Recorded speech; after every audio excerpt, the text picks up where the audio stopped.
Prospecting, इसको बोलते हैं आर्ट ऑफ प्रोस्पेक्टिंग। तो हमेशा बोलिएगा art of prospecting, not just prospecting. Okay, so हमारा जो लास्ट विसेल हुआ था वो हुआ था आर्ट ऑफ प्रोस्पेक्टिंग के ऊपर। सारे लोगों ने अटेंड किया था? कोई ऐसा है जो उस दिन नहीं थे, जो आज है? सारे लोग थे? एक मिनट।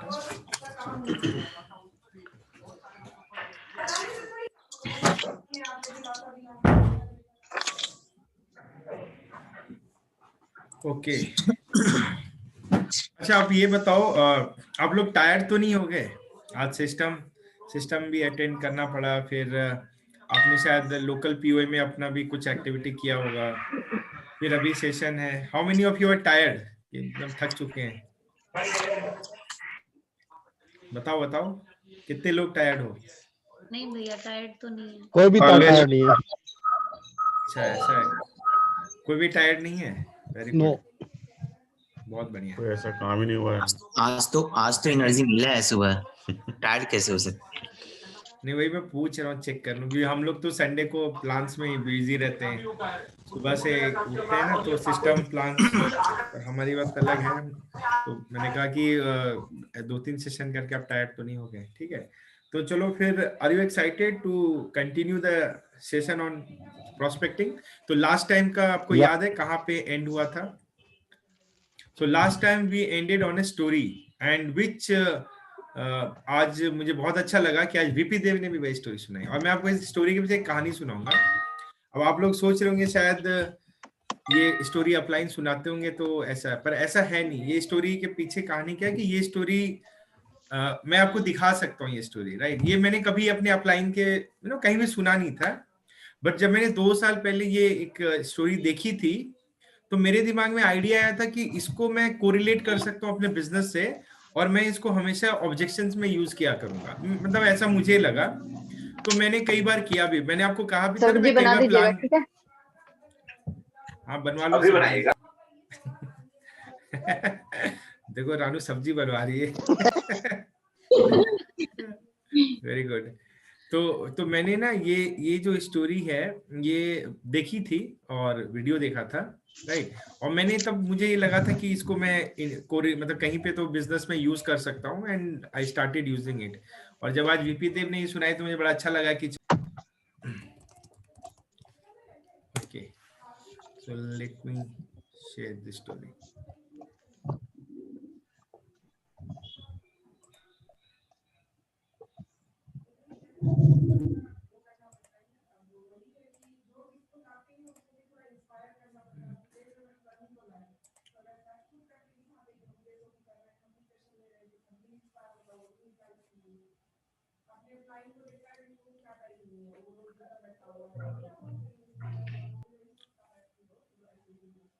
ओके, अभी ढूंढना पड़ेगा मुझे, जाने दो।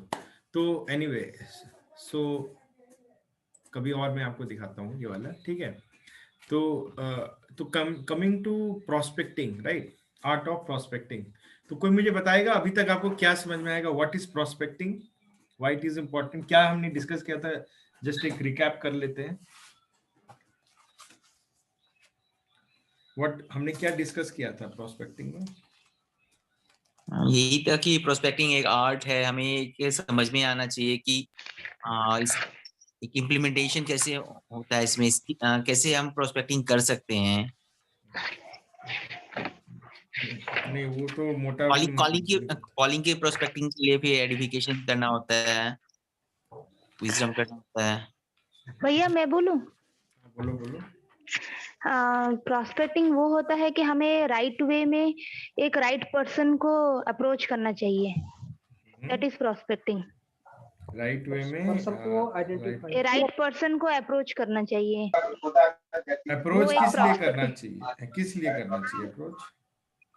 अपने बिजनेस के लिए अप्रोच करना चाहिए, तो बिल्ड सिस्टम, वो हमारे साथ जो है सिस्टम, हाँ सिस्टम बिल्ड करे। हम जैसे तो आप एवरेज हैं। हाँ कोई और, हाँ बोलो बोलो नेक्स्ट। प्रोस्पेक्टिंग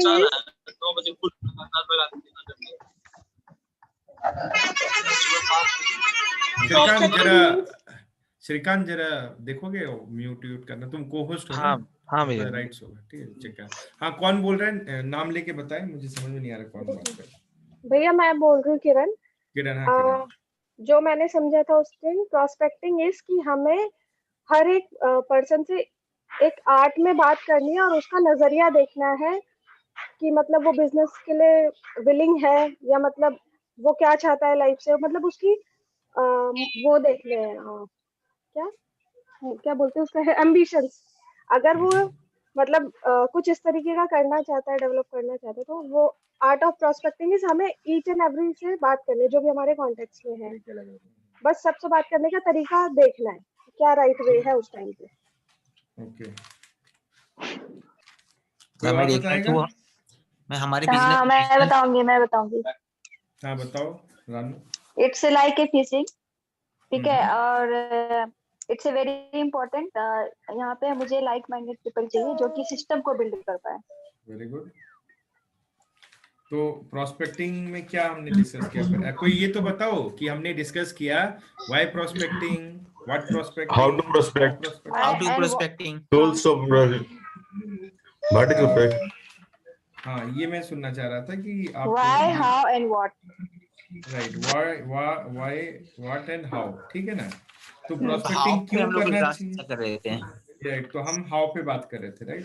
प्रोस्पेक्टिंग क्यों करना चाहिए ये हमने डिस्कस किया कि क्यों इंपॉर्टेंट है। मतलब प्रोस्पेक्टिंग मतलब अभी कई लोग, आप लोग क्या गलती करते हो, सीधे इनवाइट कर लेते हो, सीधे ही बिजनेस के लिए पूछ लेते हो। तो इसका मतलब है कि वो गलत तरीका है, आपको वो काम नहीं करना है, राइट ना? आपको उसके पहले प्रोस्पेक्टिंग करनी है, पता करना है कि वो इंसान आपके बिजनेस के लिए फिट है भी या नहीं। अगर आप और अच्छा, ये कोई मुझे बताएगा कि प्रोस्पेक्टिंग कौन सा बिल्डिंग ब्लॉक है? Fourth building block. Fourth building block है। सब लोग एग्री करते हो फोर्थ बिल्डिंग ब्लॉक है? नहीं, कौन सा है? पांचवा है, छठा है, कौन सा है? या है भी कि नहीं है प्रोस्पेक्टिंग बिल्डिंग ब्लॉक? है मेरे ख्याल से थर्ड है। फोर्थ है भैया, फोर्थ है भैया, इनवाइटिंग एंड प्रोस्पेक्टिंग। हाँ फोर्थ सही है। फोर्थ है भैया।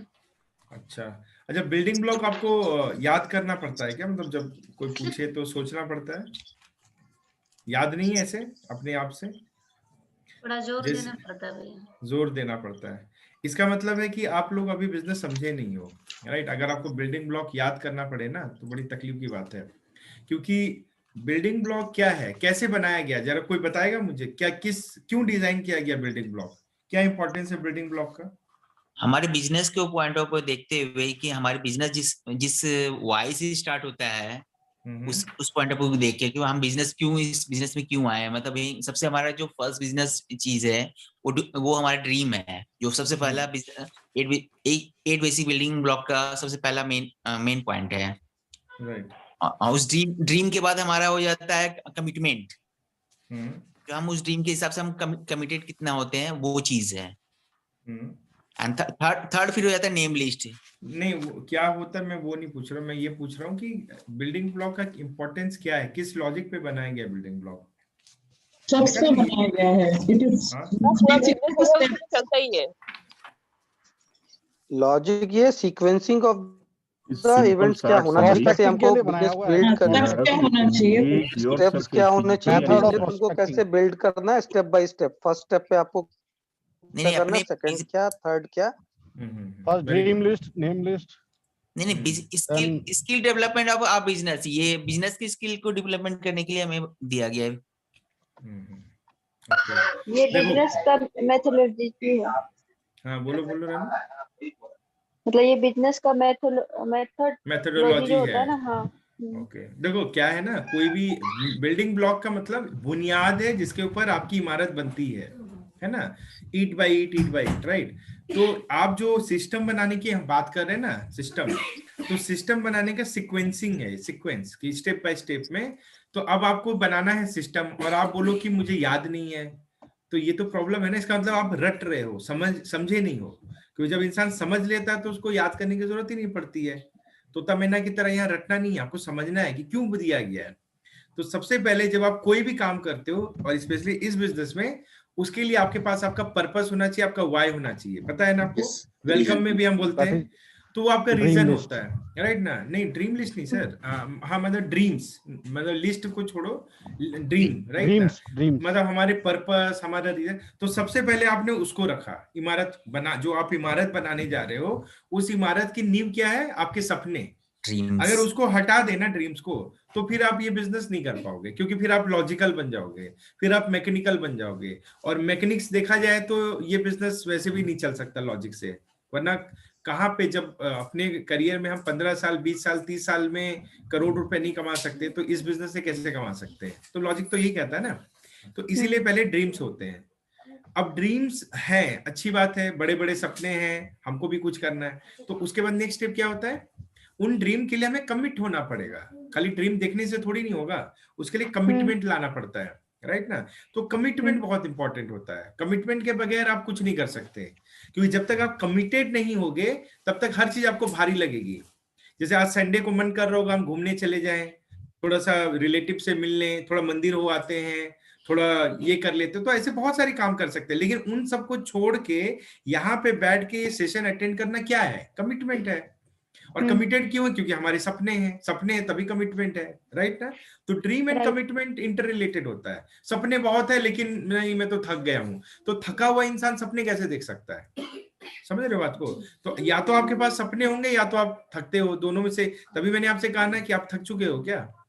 क्योंकि अगर आप थके हो तो फिर your dreams are maybe not important. तो ये समझो। तो यानी बिल्डिंग ब्लॉक आपको ये बताता है कि पहले आपके पास आपके ड्रीम्स होने चाहिए, रीजंस होने चाहिए, फिर कमिटेड होना पड़ेगा आपको। और अगर आप कमिटेड हो गए तो ये जो ड्रीम और कमिटमेंट है ना, ये इंडिविजुअल का होता है, हर इंसान का अलग होगा। श्रीकांत का ड्रीम अलग है, उसका कमिटमेंट लेवल अलग है। मेरा ड्रीम अलग है, मेरा कमिटमेंट अलग है। निरंजन भाई का ड्रीम अलग है, कमिटमेंट अलग है। तो हम में से हर लोग जो है ना अभी कॉल पे, सबका ड्रीम और कमिटमेंट अलग होगा, राइट और रॉन्ग? तो ये ना इंडिविजुअल है। तो आप समझो बिल्डिंग ब्लॉक को कैसे डिवाइड किया गया है। तो बिल्डिंग ब्लॉक के जो पहले दो ब्लॉक है वो इंडिपेंडेंट, वो इंडिविजुअल है, मतलब पर्सन स्पेसिफिक है। उसके बाद के जो ब्लॉक्स है ना, अगले 5 ब्लॉक, वो है सिस्टम स्पेसिफिक, वो सबको करना पड़ेगा, राइट ना? अभी मान लो मैं बोलूं कि मेरे लिए इस बिजनेस को करने के लिए एक ही ड्रीम काफी है, अल्फा दी बोले कि नहीं मेरे को इस बिजनेस करने के लिए 20 ड्रीम चाहिए मुझे कम से कम, तभी मेरा कमिटमेंट आएगा। तो हर इंसान का वो अलग अलग हो सकता है, राइट ना? और लेकिन जो अगले 5 ब्लॉक है वो सबके लिए होने चाहिए। Name list, building block 3। यानी अब अगर मेरा सेल्फ वाला पार्ट ओके है, मेरे पास ड्रीम है, मैं कमिटमेंट देने को तैयार हूं, तो आगे क्या होता है? हम बोलते हैं ना चलो बताओ करना क्या पड़ेगा। तो यानी ड्रीम और कमिटमेंट जो है वो आपका वाई है कहीं ना कहीं, राइट ना? वो और ये जो बाकी के 5 बिल्डिंग ब्लॉक होते हैं वो आपका मैकेनिक्स है, जो आपको मैकेनिक्स हाउ बताता है बिजनेस का। तो आप पूछोगे ना कि हाँ मेरे पास ड्रीम है, मैं आपको टाइम देने को तैयार हूँ, मेरे से जो करवाना करवा लो, राइट ना? तो ये आपने अगर ऐसा सोचा तो अगला स्टेप क्या होगा? आप बोलोगे अच्छा अब करना क्या पड़ेगा, राइट ना? तो करना क्या पड़ेगा? नेम लिस्ट बनाओ। इसीलिए पहले नेम लिस्ट आता है, फिर ठीक है। अब उसका चलो लिस्ट तो बन गया, अब आगे क्या करना है? यही तो बोलोगे ना, और क्या बोलोगे? तो हम कहेंगे चलो लिस्ट है ना, अब इसको ना प्रोस्पेक्टिंग करो। पहले इस लिस्ट में पता करो कि किसको इनवाइट करना है।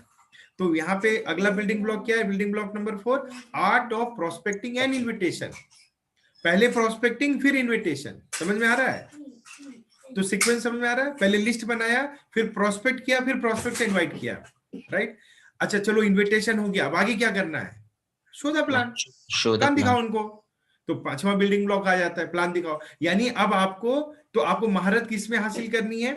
लिस्ट बनाने में, लिस्ट पे काम करने में। क्योंकि मैक्सिमम लोग इस बिजनेस में थकते हैं, हारते हैं या बिजनेस छोड़ते हैं यही बोल के मेरा लिस्ट खत्म हो गया, मेरे पास नाम नहीं है। और ये मेरे ख्याल से सबसे वाहियात एक्सक्यूज हो सकता है इस बिजनेस को ना करने का। क्योंकि जितना मुझे पता है और जितना लास्ट मैंने सुना था, इस पूरे विश्व की आबादी 765 करोड़ की है। And fortunately we are not living in Greenland और आइसलैंड, जहां पे देश दूर दूर तक लोग नहीं दिखते हैं। हम भारतवर्ष में हैं, एक पत्थर फेंको 20 लोग के बीच में जाके गिरेगा। तो उसके तरीके हैं। यानी आपका ड्रीम नहीं है इसलिए आप ये सब बातें बोल रहे हो। समझ में आ रहा है ना? जिस बंदे के पास उसका ड्रीम होगा ना, वो ये सब बहाने नहीं मारेगा, वो कुछ ना कुछ तरीका निकालेगा लोगों से। और 6 महीना भी अगर आप नए कॉन्टेक्ट पे काम करो ना, तो आपके पास नया लिस्ट तैयार हो जाता है, राइट और रॉन्ग? आप एक कंपनी स्विच कर लो, फिर नया लिस्ट तैयार हो जाता है, राइट और रॉन्ग। आप सोसाइटी चेंज कर लो, फिर नया लिस्ट तैयार होता है। बट प्रोवाइडेड आप करने को रेडी हो कि नहीं हो, नहीं करने को रेडी हो तो सब भारी लगेगा। बोलते हैं ना, इस बिजनेस में एक और बात बताता हूं, ना करने के अगर मैं बहाने लिखने बोलूं ना, तो हम लोग ग्रंथ लिख सकते हैं, पीएचडी होल्डर कर सकते हैं। आज यहाँ से सब लोग पीएचडी करके निकलेंगे कि चलो भैया श्रीकांत तुम बताओ इस बिजनेस को नहीं करने के क्या क्या रीजन है। श्रीकांत 20 बताएगा, चलो आभा मृत्युंजय आप बताओ, वो 50 बता देंगे, प्रिया तुम बताओ, वो 50 बता। तो ऐसे करके जब हम सेशन एंड करेंगे ना, तो पूरे ग्रंथ लिख डालेंगे। पर इस बिजनेस को करने के लिए ना सिर्फ एक रीजन चाहिए, सिर्फ एक रीजन, और वो होगा आपका ड्रीम, जो आपको पागल करते हैं। समझ में आ रहा है ना? तो ये होता है। तो इसीलिए मैं बोला नेम लिस्ट हो गया। अब अगर लिस्ट का इशू नहीं है तो लिस्ट में हम क्या बोलते हैं, रूल 1 एंड रूल 2। तो बिल्डिंग ब्लॉक नंबर ये जो है, इसके ऊपर रूल 1 और रूल 2 होता है, 2 रूल है।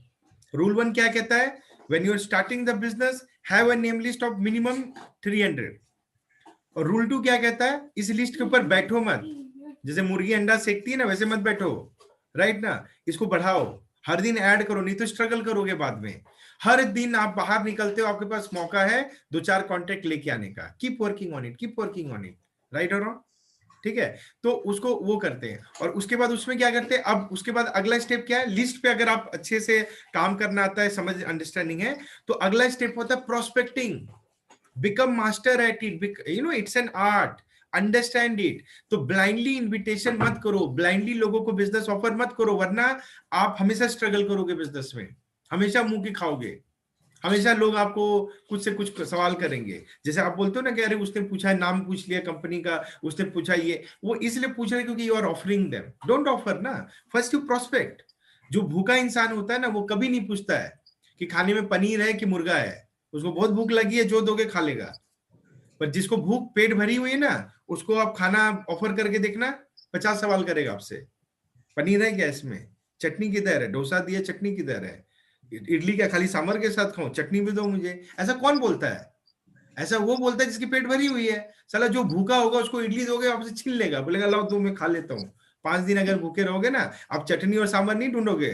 और कुछ लोग तो रसम भी ढूंढते हैं, रसम भी दो हमको इसमें। अब भैया तुम क्या है, समझ रहे हो, होटल थोड़ी नहीं। सो ये समझ लो, प्रोस्पेक्टिंग और बिजनेस भी वैसे ही है। जो आपको अगर एक बार पता कर लो ना ये इंसान भूखा है, आप उसको जैसे चाहोगे वो वैसे रिस्पॉन्ड करेगा। अगर पर आपको भूखा ही नहीं है तो आपसे अजुल फजुल सवाल करेगा, या तो आपको उसकी भूख निकालनी पड़ती है, मतलब है भूखा लेकिन एडमिट नहीं करेगा, उसको गलत फहमी है कि वो सही है। इट्स जस्ट लाइक कि अगर मैं आप सबसे पूछूं कितने लोग आप लोग हेल्दी हो, सब लोग बोलोगे मैं हेल्दी हूं। क्यों पता है? क्यों? हमें लगता है हम हेल्दी हैं, बट जाके जरा चेकअप करवा लो परसों, गारंटी देता हूं कईयों का बीपी ज्यादा होगा, कईयों को शुगर का इशू आ जाएगा, कईयों को कोलेस्ट्रॉल का इशू आ जाएगा, कईयों के विटामिन डी में प्रॉब्लम आ जाएगा, आएगा ना। वो पता तब चलेगा जब आप चेकअप कराओगे। तो हेल्थ चेकअप होता है तब पता चलता है क्या क्या इशू है, राइट और रॉन्ग। उसी तरह लोगों को गलत फहमी है कि financially they are doing good, they have not checked their financial status, या उनको पता नहीं कि लाइफ में क्या क्या किया जा सकता है, कभी किसी ने अवेयर नहीं कर, उनकी चेतना सो गई है। तो चेतना को ना जागरूक करना पड़ता है, और वो करता है प्रोस्पेक्टिंग। जब आप वो करते हो ना, तब उनका चेतना जागता है कि अरे हाँ, जैसे आज जब वीपी देव सेशन ले रहे थे, कईयों का जागा होगा आज कि अरे यार क्या बात बोल रहे, सही बोल रहे, मैं मरने को तैयार नहीं हूँ। कल तक लग रहा था कि ये मरेंगे ही नहीं, पर जब आप बोलते ना अगर जीवन का अहमियत समझना है ना, कभी किसी हॉस्पिटल के आईसीयू वार्ड में जाके बैठ जाना, है ना, ज्यादा नहीं 1 घंटा वहां पे खड़े रहना जहाँ पे एम्बुलेंस आती है। जैसे लोग आएंगे ना, जैसा माहौल देखोगे ना, आपको आपकी लाइफ बड़ी प्रीशियस लगने लगेगी। इससे भी ज्यादा अगर आपको समझना है ना, कभी किसी शमशान घाट के पास जाके बैठ जाओ। अगर आपको लाइफ में लग रहा है ना बहुत इश्यूज है, गो एंड किसी शमशान घाट के पास जाओ, तब आपको जीवन का असलियत पता चलेगा। तो वो क्या करता है उस समय, क्या होता है बताओ, आपका चेतना जाग जाता है एकदम से, अरे यार लाइफ तो है, मतलब उसकी जा सकती है, मेरी भी जा सकती है, ऐसी फीलिंग आती है कि नहीं आती है? तो वैसे ही है, नॉर्मल लोग जी रहे हैं, वो इसलिए जी रहे हैं क्योंकि वो मर नहीं रहे। मैं सच बताता हूँ, most of the people are living because they are not dying actually, लोग जस्ट गो थ्रू कर रहे हैं।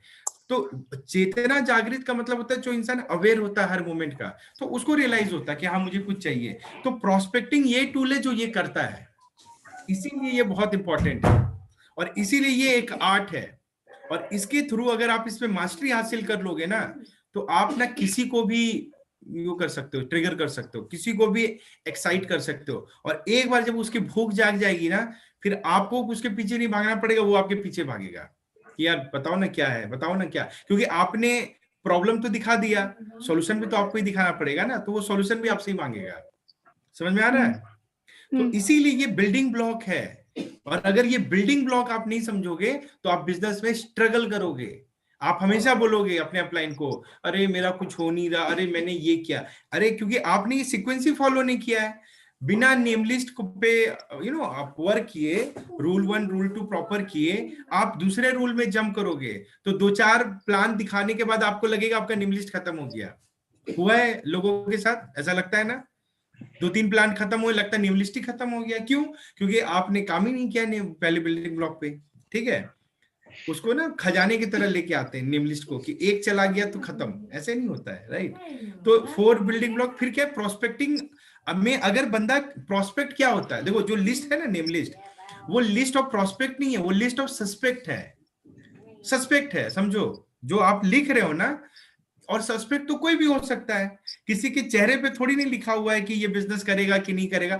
आप अपना एजम्पशन लगाते हो, आप सोचते हो कि इसके पास पैसा नहीं है, इसको जरूरत नहीं है, ये हाँ बोलेगा, ऐसा ना हम एज्यूम करते हैं।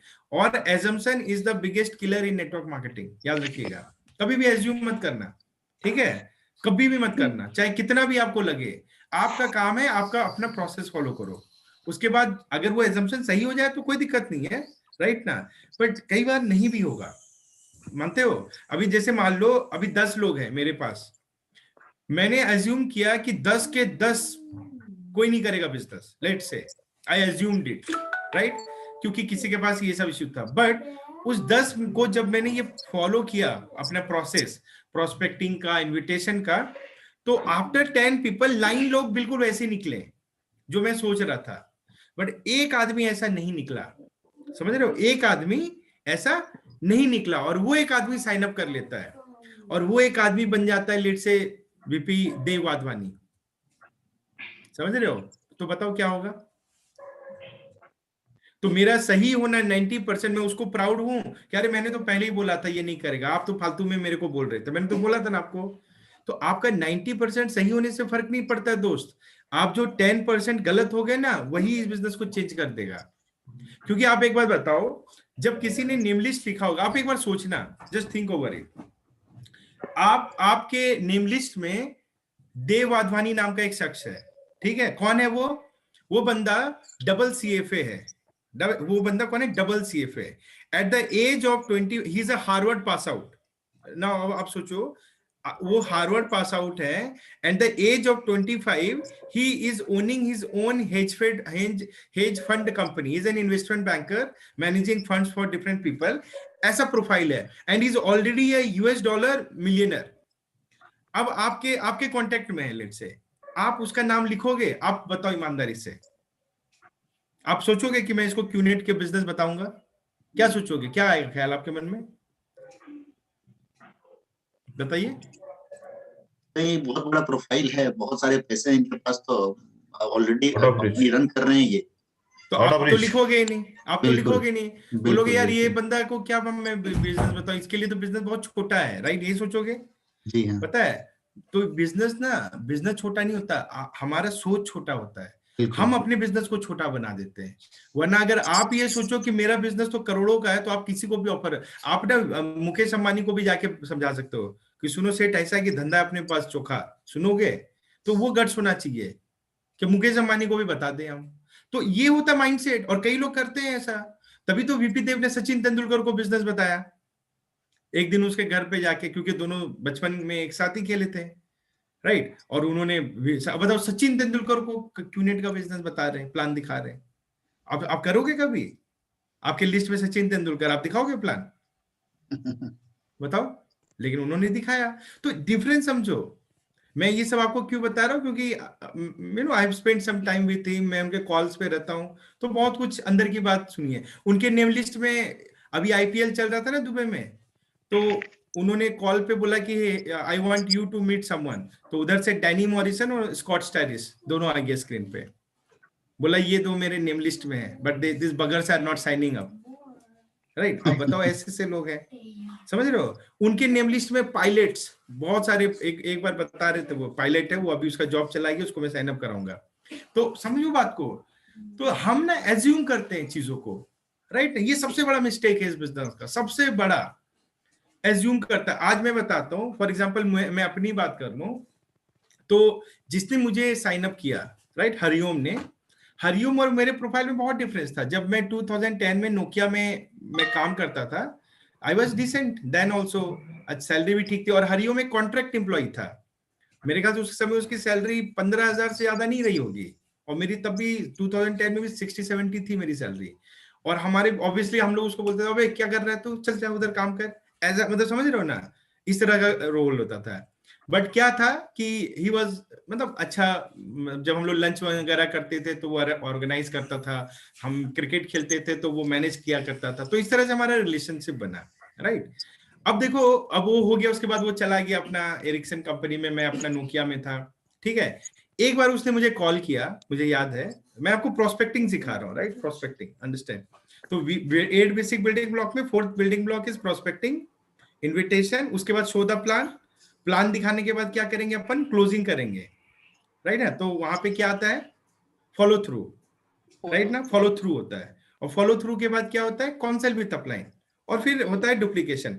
तो ये मैंने आपको बताया, तो I will come back to prospecting, but let me just finish it. तो आज के बाद ये मत बोलना कि आपको याद करने की जरूरत होती है, क्योंकि ये सीक्वेंस है यार, याद क्यों करना। नेम लिस्ट हो गया, लिस्ट को हमने प्रोस्पेक्टिंग किया, इनवाइट किया, उसके बाद उनको प्लान दिखाया, प्लान करने के बाद फॉलो थ्रू किया, और हर एक स्टेप पे आपको मास्टरी करना पड़ता है। फॉलो थ्रू में आपका ऑब्जेक्शन हैंडलिंग एंड क्लोजिंग आ जाता है, शो द प्लान में आपका एडिफिकेशन, एटिकेट, सब कुछ आ जाता है। तो जितने बिजनेस हम करते हैं ना, जितनी ट्रेनिंग आप ले रहे हो, प्लान के अंदर में ही फाइनेंशियल आता है, प्लान के अंदर में सब कुछ आता है। और सबसे लास्ट है डुप्लीकेशन, कि जो भी आप ये 5 काम में महारत हासिल कर रहे हो, इसको डुप्लीकेट कर दो, हो गया बिजनेस। तो पहला 2 आपका खुद का, अगला 5 हो गया बिजनेस का मैकेनिक्स, और अगला लास्ट बिल्डिंग ब्लॉक क्या होता है, डुप्लीकेट, जिसको आपको करना पड़ेगा, समझ में आया। तो 8 बेसिक बिल्डिंग ब्लॉक तो खैर अलग, हम कभी डिटेल में बात करेगा। Let we come back to prospecting. तो मैं आपको प्रोस्पेक्टिंग की बात कर रहा था, राइट। तो हरिओम ने मुझे याद है 2015 में 2015 में जब वो बिजनेस में आया होगा, उसको 6 महीने हुए होंगे, 2015 में उसने मुझे कॉल किया था, 2015 या 14 में किया था रादर, जब अच्छी बहुत छोटा था। तो उसने कॉल किया, तो अब ऑब्वियसली जिस तरह का हमारा रिलेशन था, तो थोड़ा घबराता भी था। हाँ अमित भाई क्या हाल है, हमले हाँ बढ़िया, बताओ हरिओम क्या है, नहीं है, ये वो। तो मैं उस समय ना बैंगलोर में मेरी मतलब एडीए स्पोर्ट्स करके कंपनी जैसी थी, मैं इवेंट ऑर्गेनाइज किया करता था, ठीक है। मैं क्रिकेट खेलता था और टूर्नामेंट्स वगैरह भी कराता था। तो ऑब्वियसली मैं उस समय ऑक्युपाइड था, वीकेंड पे मेरा वहीं जाता था। उसने मुझे कॉल किया, और क्या कर रहा नहीं कर रहा, तो मुझे लगता था मैं तो ऑलरेडी बहुत कुछ कर रहा हूँ, ठीक है। मैंने कहा मैं तो यार मस्त कर रहा हूँ, और वो देखता था, बोलता हाँ तू टूर्नामेंट क्रिकेट विकेट खेलता है। मैंने कहा भाई खेलता नहीं, मैं तो खिलवाता हूँ लोगों को, ऐसे है वैसे, मैंने देने लगा। तो बेचारा सुन रहा था। मैंने कहा तू बता तेरा क्या चल रहा है। तो बोलता अरे यार जॉब से तो खाली कुछ होगा नहीं, ये नहीं होगा। मैंने कहा अबे साले नहीं होगा तभी तो मैं कर रहा हूँ ना, तू बता ना तू क्या कर रहा है, मैं तो कर ही रहा हूँ, तेरा क्या चल रहा है। तो बोलता है कि मैं वो ये। मैंने कहा मैं ये वो क्या कर रहा, कर क्या रहा है ये बता, नौकरी के अलावा कुछ कर रहा है क्या। बोलता हाँ मैं कर रहा हूँ बिजनेस का। मैंने कहा कौन सा बिजनेस कर रहा है। तो बोलता है हाँ वो है, बताऊंगा कभी। अब मैंने कहा बताओ बिजनेस, मैं बता रहा हूँ ना तुमको, मैं इवेंट ऑर्गेनाइजर हूँ, मैं इवेंट ऑर्गेनाइज करता हूँ, तू बता तू क्या करता है। तो सोचो मैं इस तरह से बात कर तो बोला चलो बाद में बात करते हैं। अभी मैंने कहा बाद में क्या बात करता है, साले कुछ चरस गांजे का काम कर रहा है क्या, स्मगलिंग करता है क्या, खुल के बता ना क्या करता है। तो बोलता है वो है मेरा वो नेटवर्किंग, उसके मुंह से निकला। मैंने कहा अच्छा वो जोड़ने वाला काम कर लिया। मैंने कहा कोई दिक्कत नहीं है, मुझे वैसे पता नहीं है, पर क्या कर रहा है करो अच्छे। तो बोला तू भी करेगा क्या, मुझे डरते हुए पूछा। मैंने कहा पागल है क्या, मैं अभी कहाँ से करूंगा। मैंने कहा मेरे पास तो ऑलरेडी कर रहा है, ये सब कर रहा हूँ, ये क्यों करूंगा मैं। तो मतलब सोचो इतना टफ, एकदम आखिरी रिस्पॉन्स दिया मैंने, ठीक है। अब ऐसे रिस्पॉन्स के बाद तो बेचारा उसने 2 साल तक मेरे से फिर बात भी नहीं की, राइट। फिर वो नाइजीरिया चला गया था, घबरा गया होगा। पर अब उसने क्या किया, प्रोस्पेक्टिंग नहीं किया उसने, जो भी जिस तरह का रिलेशन था, हिम्मत नहीं हुई। तो आप में से कोई भी होता है ना, आप एलिमिनेट कर देते, मेरे नाम को ना ऐसे क्रॉस करके काट देते कि साला ये इसको हटाओ, इसको बोलना भी बड़ा टफ है, क्योंकि वो उसको पता था मैं कॉर्पोरेट में भी ग्रो कर ही रहा हूँ, सब कुछ हो ही रहा है, राइट ना। तो बड़ा मुश्किल था प्रोस्पेक्ट करना। But again situation changed. जो मैं क्रिकेट वाला काम कर रहा था वो बंद हो गया मेरा। बंद क्यों हो गया? क्योंकि मैं दूसरे साइड में शिफ्ट कर गया, तब तक अच्छी कंसीव हो गया था, राइट ना, तो मेरे लिए फिजिबल नहीं था, तो मैं घर पे आ गया। अब देखो सिचुएशन कैसे चेंज होता है। उसके बाद दूसरा क्या हुआ, मेरे लाइफ में एक बहुत बड़ा घटना घट गया। मेरे छोटे भाई, you know my younger brother, he got detected with cancer. जब वो फेज मेरा आया, जब मैं 1.5-2 साल उसमें इन्वॉल्व रहा, तो मेरे लाइफ को देखने का नजरिया बदल गया। आई रियलाइज्ड कि हाउ हॉलो आई वाज, और मेरी जिंदगी में कमी कितनी है, मुझे बहुत कुछ करना पड़ेगा। तब एक्चुअली मेरे अंदर वो एक्चुअल सीरियसनेस आया कि बहुत बड़ा कुछ करने का, ठीक है। और उसके बाद ये सब हुआ, और जब जब अर्ची का जन्म हो गया था, ये 1.5-2 साल 2.5 साल का हो गया था, तो उसके जस्ट पहले आई रिमेम्बर कि मैं एक टाइम पे I put on weight also, right, 2017। तो मेरा वेट 79 kg के आसपास हो गया था, जो टिपिकली मेरा कभी भी 70, 71, 74, 75 रहता था, बट 79 हो गया था। और एक बार मैं डॉक्टर के पास ऐसे हेल्थ चेकअप कराने गया ना, तो डॉक्टर ने कहा कि तुम्हारा कोलेस्ट्रॉल बढ़ गया है थोड़ा सा। And that was a shocker for me, ये क्या हो गया मेरे, क्योंकि मैं हमेशा खेलता कूदता था, ये कैसे हो गया। देन आई रियलाइज कि I need to change my life, अब ऐसे नहीं चलेगा। और उसके बाद मैं अगले 3-4 महीने रोज दौड़ता था 5-5 किलोमीटर, और मैंने 4 महीने में आई लॉस्ट अराउंड 8 kgs। तो आई केम बैक टू सीधा 71 पे आ गया मैं। तो उस पीरियड में ना मैंने अपने माइंडसेट को बहुत डेवलप कर लिया था, क्योंकि कोई भी बंदा जब ये सब करता है ना, तो मेंटली बहुत स्ट्रांग हो जाता है। तो और उसी पीरियड में मेरे अंदर ये बहुत तीव्र इच्छा जागी कि मुझे कुछ करना है, मुझे कुछ करना है, मुझे कुछ करना है, राइट, ये सब चीजें थी। और उसी समय देखो हरिओम का कॉल आया फिर दोबारा, पर इस बार वो बेटर हो चुका था। अब उसके अंदर जो कॉन्फिडेंस दिखा ना मुझे उसकी बातों में, वो मुझे अलग लेवल का लगा। और भाई बेटा क्या हाल चाल है तेरे, मैंने कहा साला तेरा बात ही चेंज हो गया ठीक है एकदम से। तो वो मुझे ना उसका कॉन्फिडेंस, उसका रुतबा अच्छा लगा। और इस बार उसने बिजनेस की बात थी, उसने सिर्फ एक बात कही, मैं बैंगलोर आ रहा हूँ, चल मिलते हैं, बहुत दिन हो गया।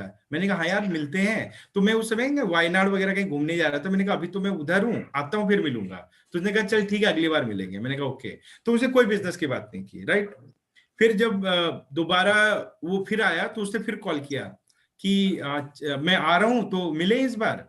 तो मैंने कहा कि अब मेरा ना घर बड़ा दूर था बेंगलोर में, दूसरी साइड में, तो एक बार घर चले जाओ तो आने का मन नहीं करता था। तो मैंने कहा अच्छा तू कहाँ मिलेंगे? बोला मान्यता आ जाऊंगा मैं, तेरा ऑफिस वहीं मिल लेते हैं। मैंने कहा ठीक है मिल लेंगे। बट उस बार भी मिल नहीं पाए, तो ऐसा हो गया। पर जब मिल नहीं पाए तो मैं उसको घर चला गया। वो बोला कि कहाँ है तू? मैं आऊं मान्यता, लेट हो गया। मैंने कहा भाई मैं तो घर आ गया हूँ, अब नहीं अगली बार मिलते हैं फिर। तो उसने कहा नहीं तू बता कहाँ है, तेरे घर का एड्रेस दे, मैं आ जाता हूँ। मैंने कहा भाई तू नहीं आ पाएगा, बहुत दूर है, 50 किलोमीटर है, कहाँ तू आ पाएगा? तो बोला नहीं तू मेरे को लोकेशन भेज, मैं आ जाऊंगा। मैंने कहा सही है सर, तू आने को तैयार है। तो मैंने भेज दिया लोकेशन, और भाई कैब वैब लेके पहुंच गया मेरे घर, समझ रहे हो। अब वो घर आया, मिले, तो उसका मैंने जो भी देखा, उसको गेटअप वेटअप सब, मुझे लगा कि नहीं there is a lot of change. जो हरिओम को मैं जानता था, जिसको मैं अभी मिल रहा था, बहुत बदलाव था। हम घर में बैठे, मिले, बातचीत किए, और बातचीत में मैंने कहा और तेरा वो कैसा चल रहा है बिजनेस? तो कहा कि बढ़िया चल रहा है, बहुत अच्छा चल रहा है। मैंने कहा चल रहा है अभी तक? उसने कहा हाँ चल रहा है, बिल्कुल चल रहा है। मैंने कहा बहुत बढ़िया। तो मैंने कहा क्या है तेरा बिजनेस, बता तो सही। बोला यार दोस्त देख, मैं तेरे से ना मिलने आया हूँ, मैं बिजनेस बात करने नहीं आया हूँ। मैंने कहा बेटा बहुत रुआ भाई तेरे साथ मिलने आया, बिजनेस नहीं बता रहा। तो बोला नहीं आज इतने दिनों बाद मिले, भाई भाई मिलते हैं ना। तो मुझे वो बात भी अच्छी लगी, चलो मिलते हैं। मिला, बातचीत किया, फैमिली में ये सब हुआ। फिर जाते वक्त मैंने कहा कि चल तेरे को छोड़ देता हूँ एयरपोर्ट, मेरे घर से तू कहाँ जाएगा? तो उसने कहा नहीं मैं कैब बुलाऊंगा। मैंने कहा भाई मेरे पास कार है, मैं छोड़ देता हूँ, चलना। तो बोला नहीं मैं बुला लूंगा, तू परेशान मत हो, ये वो। तो थोड़ा देर मैं आगे भी गया, बट उसने इवेंचुअली कैब ही बुलाया, और वो अपने कैब से गया। तो मेरे माइंड में ना सम इम्प्रेशन कुछ छूट के गया, and I become very curious कि उसकी लाइफस्टाइल मुझे लगी कि हाँ बंदा कैब लेके मेरे घर आ सकता है। और उसने मेरे बेटे के लिए बोला यार मैं मिठाई नहीं ले पाया, तो उसने 2000 का नोट पकड़ाया। मैंने कहा भाई 2000 क्यों दे रहा है, पागल है क्या, नहीं चाहिए? बोला नहीं वो मेरा बेटा नहीं है क्या, ये करके उसने 2000 भी दिया। मैंने कहा 2000 दे रहा है, उस जमाने में मेरे को लगा ये मतलब समझ रहे हो, 2000 रुपये छोटे बच्चे को देना। मैंने कहा भाई खेल तो लंबा कर रहा है कुछ, ये मतलब 2000 निकाल रहा है, कभी कैब लेके आ रहा है, और उसके वहां से कैब 1000 रुपया बनता था, और मैं उसको एयरपोर्ट बोल रहा हूँ चल मैं जो छोड़ देता हूँ। अब देखो डिफरेंस क्या है, कोई भी 97% माइंडसेट ये सब बोल देता हाँ चलो छोड़ दो, राइट ना, 2-3 बार, लेकिन उसने एकदम रिजिड रहा, नहीं छोड़ना है। तो समझ रहे हो, वो बोला नहीं मैं खुद जाऊंगा, तू परेशान मत हो, मैं कैब बुलाता हूँ। खटाखट कैब बुलाया, 700-800 पे किया। तो वो ना मेरे को एक इंप्रेशन लास्ट किया, क्योंकि मैं एक जो सोचता था अपने आप को, मुझे लगा नहीं ये वो बंदा नहीं है भाई, ये तो है, और जो पैसे कमा रहा है तभी वो ये सब कर रहा है। अब मेरे दिमाग में ना बस यही बात छप गई, सच बताता हूँ। अब उसके बाद क्या हुआ, बिजनेस तो वो बताया नहीं, मैंने उसको कॉल किया 3 दिन के बाद, भाई सुन तूने कब आ रहा है वापस? बोलता मैं आऊंगा अभी बताऊंगा। मैंने कहा यार वो बिजनेस बता मेरे को करने का है। तो बोलता ठीक है मैं आऊंगा तो बताऊंगा। समझ रहे? मैंने कहा चल ठीक है बताना, भूल मत जाना भाई, अगली बार आएगा ना तो बताना किधर मिल रहा, मैं आता हूँ। समझ रहे हो ना? तो ये होता है प्रोस्पेक्टिंग, राइट? Right prospecting. तो जैसे मतलब, और देखो मेरे से कॉल पे कभी मैं सॉल्व नहीं होता, राइट ना, क्योंकि वो बना हुआ था, मेरा ईगो था एंड ऑल दैट। जैसा मैं अभी हूँ ऐसा मैं नहीं था ना, तो मैं भी इगोइस्टिक था बहुत, ठीक है, सोचता था कि मैं बहुत कुछ हूँ, राइट। तो ये था। अब कैसे करता था, लेकिन मिला वो फेस टू फेस मिला ना तो आसान हो गया, क्योंकि मिलने पे बहुत सारी चीजें दूर हो गई। उसने मुझे समझा, मैंने भी उसको बहुत चीजें ऑब्जर्व की। लेकिन क्या क्या चीजें जो हम एक्सटर्नल चेंजेस की बात करते हैं ना, तो थोड़ा सा आपको करना पड़ता है। अब आप ये सोचो कि आप ये सब करोगे कि नहीं करोगे, तभी लोग आपको यही सब ऑब्जर्व करते हैं, वो है ना। यहाँ पे 100 रुपए निकालने में सोच रहे हैं तो आदमी देख लेगा, साला करोड़ों का बिजनेस का बात करता है, पॉकेट से 100 रुपए ढीला नहीं हो रहा है, इसका काहे का बिजनेस करेगा। तो ये छोटा छोटा चीज ना रीड करते, मैंने किया था। फिर उसके बाद क्या हुआ, वो कॉल किया मुझे, हाँ मैं बैंगलोर आया हूँ। मैंने कहा अच्छा बैंगलोर है, वेरी गुड। और मैं घर, तो बोला कि सुन शनिवार को ना हम लोग मिलेंगे। मैंने कहा ठीक काम कर, घर पे आ जा, पिछले बार तो तू खाना भी नहीं खाया था, आराम से घर में खाना वाना खाएंगे और तू मेरे को बिजनेस बताना। तो उसने कहा नहीं नहीं नहीं ऐसे नहीं होता है, घर वर नहीं आ पाऊंगा, थोड़ा वो होगा क्योंकि मेरे और भी मीटिंग है, तुझे ना माराथली आना पड़ेगा। अब मैं रहता था बिल्कुल एयरपोर्ट के पास, तो बहुत दूर, 50 किलोमीटर दूर है। मैंने कहा यार माराथली, अब एक बार मन किया कि माराथली कौन जाए, मतलब ऑफिस से आने के बाद कौन जाए। तो उसने कहा नहीं यार वहां पे मीटिंग हो, तू कल आ जाना, आ जाएगा ना? मैंने कहा चल ठीक है आ जाऊंगा, बताता हूँ कल। मैंने कहा नहीं नहीं पक्का बता। मैंने कहा नहीं नहीं आ जाऊंगा, मेरे मन में तो था। तो मैंने कनक को कहा यार वो माराथली जाना है मुझे। कनक बोली कहाँ, तुम एक दिन छुट्टी मिलता जाओगे? मैंने कहा नहीं, अब मेरा क्या था, बोल दो तो करना पड़ता है। मैंने कहा नहीं चले जाता हूँ। फिर मैं सोचा जाऊं कि नहीं जाऊं, मैंने कहा नहीं यार जाऊंगा नहीं तो क्या करूंगा, पता तो चले बिजनेस क्या कर रहा है। उसने मुझे ये नहीं बताया कि अपलाइन से मिलवाएगा। जब मैं वहां पहुंचा गाड़ी लेके, तो फिर वो बोला कि हाँ भाई कैसा है, क्या ये सब अच्छा है। तो उसके बाद उसने बोला कि अच्छा सुनना, मेरे ना एक बड़े सीनियर है, वो टेलीकॉम के ऐसे वैसे एडिफिकेशन करने लगा बेसिकली, तो उनसे तेरे को मिलना है। मैंने कहा भाई तू इधर उधर क्यों मिलवा रहा, तू बता ना, चला एक तो तू यहाँ बुला के लाता है, उस पे से किससे मिलवाता है। बोला अरे मुझे बताना होता तो मैं खुद ही आ जाता ना, वो इनसे मिलते हैं, ये सीनियर है बहुत सक्सेसफुल है, ये है वो। मैंने कहा चलो आ गया हूँ तो मिलवाओ, तुम भी देखते हैं कौन तुम्हारा सीनियर है, ठीक है। तो मैं भी बैठ गया कि देखे कौन सीनियर आता है, ठीक है। तो वहां से वो शशिकांत रवि करके हैं, वो आए। तो मैंने देखा हाँ ये है टेलीकॉम के, ठीक है। बातचीत किया, बातचीत हुई, उन्होंने कुछ तो प्लान व्लान दिखाया, मतलब प्लान मतलब नाम वाम कुछ नहीं बताया था यूनिट का, ये सब हुआ था। तो अब क्या था कि देखो ये प्रोस्पेक्टिंग था, तो मैं प्लान में भी आ गया, प्लान भी देखा। और मैंने ना कहीं पे भी कंपनी का नाम किया, ये सब चीजें नहीं पता, समझा ठीक है हरिओम कर रहा है, वो कर रहा है, आप कर रहे हो, ये सब ठीक है, अच्छा लगा। फिर उन्होंने कहा कि चलो ठीक है सब ठीक लगा तो तुम रजिस्ट्रेशन अमाउंट दे दो, पोजीशन ब्लॉक कर लेते हैं। मैंने कहा यार हरिओम ये ब्लॉकिंग ब्लॉकिंग क्या है भाई मैंने कहा करना है मुझे, तो मैं तो सोच ही रहा हूँ करूंगा। तो मेरे दिमाग में था कि हाँ करना तो है, मेरे एक पैसे कहीं से आने वाले थे दिसंबर वगैरह में। मैंने कहा 2 महीने बाद करूंगा। तो उन्होंने कहा नहीं नहीं 2 महीने में तो कॉस्ट ऑफ डिले हो जाएगा, ये हो जाएगा। मैंने कहा अच्छा डिले हो जाएगा क्या? मैंने कहा ठीक है फिर 2-3 दिन का टाइम दो, मैं सोचता हूँ, सोच के बताता हूँ। तो फिर हरिओम को ना, बाकी वो तो दोस्त है मेरा, वो बात चलता है, बात कर लेंगे। तो फिर उसने ज्यादा इंसिस्ट नहीं किया इस पार्ट पे। फिर हरिओम से बात हुई, मैंने कहा चल बताता हूँ तुझे। फिर जो भी हुआ इवेंचुअली 3-4 दिन तक वो मेरे पीछे रहा फॉलो, बट मैंने साइन अप किया। और जब हरिओम ये काम कर रहा था ना, तो आपको पता है उसके पहले उसने 20 लोगों को प्लान दिखाया था बैंगलोर में, 3-4 बार ट्रेवल किया था उसने, और एक भी केस कन्वर्ट नहीं हुआ था। बट जो 20वां बंदा कन्वर्ट हुआ था वो हुआ था मैं, राइट ना। एंड जब मैंने साइन अप किया ना, उसके बाद उसको अभी तक एक बंदे को साइन अप करने की जरूरत नहीं पड़ी। सो ये होता है प्रोस्पेक्टिंग, और इसका रिजल्ट जो आता है वो बहुत जबरदस्त होता है। तो आप समझ रहे हो, मैंने अपनी कहानी इसलिए सुनाई क्योंकि इससे किसी को भी आप कर सकते हो। और अगर उसने जज कर लिया होता कि नहीं अमित नहीं करेगा बिजनेस, इसको जरूरत नहीं है, तो मैं तो साइन अप ही नहीं करता। मैं साइन अप नहीं करता तो आज आप लोग होते ही नहीं यहाँ पे। सो समझ रहे हो ना। तो नेवर एज्यूम और never give up on any prospect, give up मत करो कभी भी, राइट ना। अगर उस बंदे में पोटेंशियल है ना, उसके पीछे किसी भी हद तक जाओ, पर अपने तरीकों को बदलो। यहाँ पे उसने कभी भी मेरे से बेग नहीं किया, कभी भी मेरे से रिक्वेस्ट नहीं किया, राइट ना। और सच बताता हूं कि मतलब आज अभी भी देखो, देखो कहीं ना कहीं स्मार्ट आदमी कौन होता है पता है? एंटरप्रेन्योर कौन होता है? जो अपने से ज्यादा स्मार्ट लोगों को अपने पे काम पे लगा लेता है। आज देखो धीरू भाई अंबानी बहुत स्मार्ट नहीं थे, बट उन्होंने अपने से ज्यादा इंटेलिजेंट लोगों को अपने नीचे काम करवाया होगा, तभी तो वो बने ना। और जितने बड़े बड़े बिजनेसमैन वो यही करते हैं।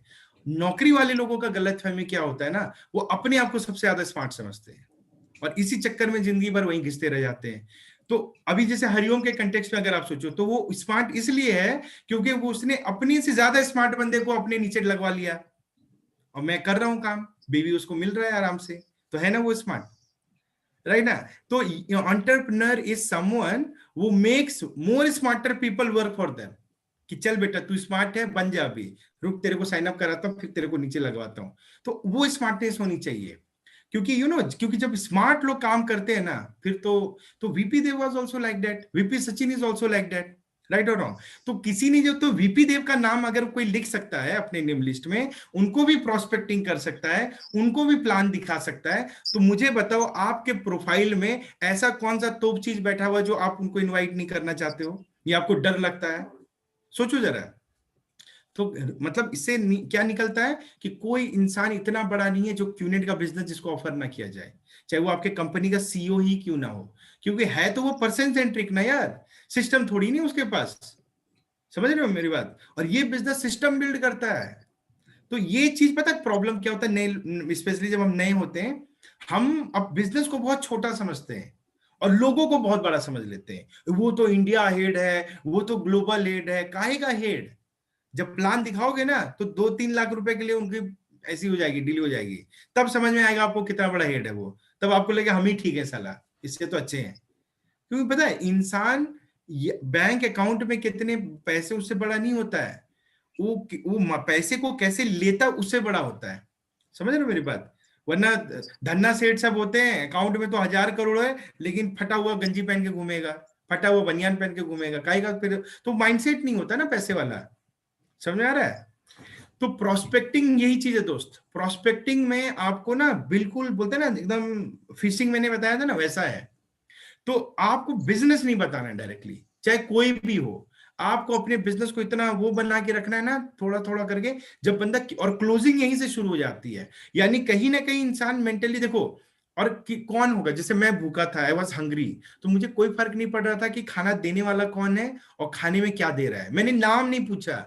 अगर आप जानना चाहते हो, I got signed up in QNet without even knowing the name of the company. मुझे नाम भी नहीं पता था कंपनी का कि क्या नाम है कंपनी का, क्योंकि सोचो कि मतलब कहीं ना कहीं मैं कितना क्लोज हो चुका था, राइट। मेरे दिमाग में यही चल रहा था जो भी कर रहा है सही है, कर लेते हैं, हटाओ ना, बाद में देखेंगे सब। तो सोचो, और आप बोलते हो कि प्रोस्पेक्ट नाम पूछता है, प्रोस्पेक्ट, इसका मतलब वो भूखा नहीं है, भूखे इंसान इतना नहीं पूछते हैं, राइट। तो समझ में आ रहा है आपको? तो यहाँ पे ना आप अपना गलती देखो कि जितना भी टाइम आपको बिजनेस में हुआ, जितने भी लोगों को आपने बताया, आपने कौन सा तरीका यूज किया? क्या आपने सीधे इनविटेशन कर दिया? कुछ लोगों ने तो सीधे प्लान ही दिखा दिया होगा, तो ये गलत तरीका है, राइट। तो जो लिस्ट आप बनाते हो वो लिस्ट ऑफ सस्पेक्ट है। मैं भी एक सस्पेक्ट था, राइट, मैं भी एक सस्पेक्ट ही था उसके नजर में, लेकिन उसने उसको प्रोस्पेक्टिंग करके निकाला कि हाँ ये प्रोस्पेक्ट है, इसको इन्वाइट करो। Same way you have to do. तो अब सस्पेक्ट का नाम लिखने में क्या तकलीफ है आपको, बताओ? क्यों इतना सोच रहे हो? इसके पास पैसे नहीं है, इसके पास पैसे हैं, ये तो बहुत प्रोफाइल में, ये तो ऐसा मत सोचो यार, because what you are writing is just a suspect. Suspect के ऊपर आप प्रोस्पेक्टिंग करो, और अगर वो क्वालिफाई होता है तब उसको इनवाइट करो। यही है प्रोसेस। समझ में आया? अब करेंगे कैसे? ये होता है प्रोस्पेक्टिंग, जिसमें मैंने आपको एक कहानी सुनाई थी पाइपलाइन वाली, रिवर ऑफ प्रॉस्पेरिटी, जो एक टूल है। जैसे मान लो हरिओम मेरे घर आता, बातचीत करता, और उसमें मुझे वो रिवर ऑफ प्रॉस्पेरिटी सुना देता है, लेट से, तो इट्स ए प्रोस्पेक्टिंग।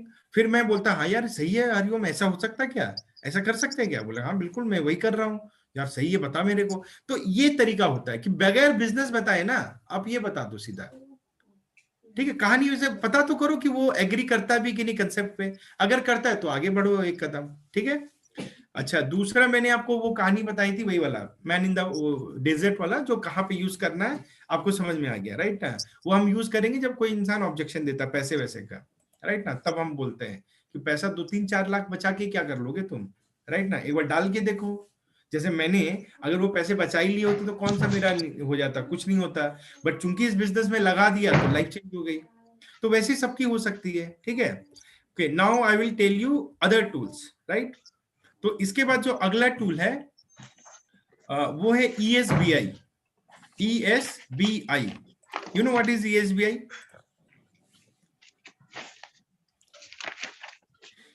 सबको पता है ESBI क्या है, कैश फ्लो क्वाड्रेंट क्या है?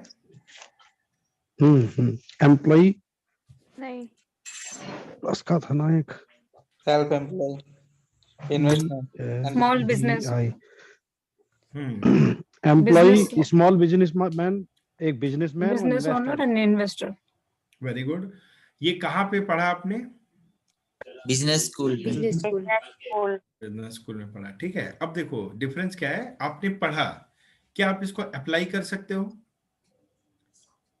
पढ़ तो लिया, अच्छी बात है, आपको थ्योरेटिकल नॉलेज हो गया कि हाँ ESBI का मतलब एम्प्लॉय, एस का मतलब स्मॉल बिजनेस, बी का मतलब ये तो पढ़ लिया, ये तो हम अब इसको अप्लाई कैसे करना है। जैसे जो पहला कहानी था river of prosperity, basically it is an application of parable of the pipeline का जो स्टोरी है उसी का एप्लीकेशन है, जिसको हमने कहानी के फॉर्म में बना के अप्लाई कर दिया, राइट।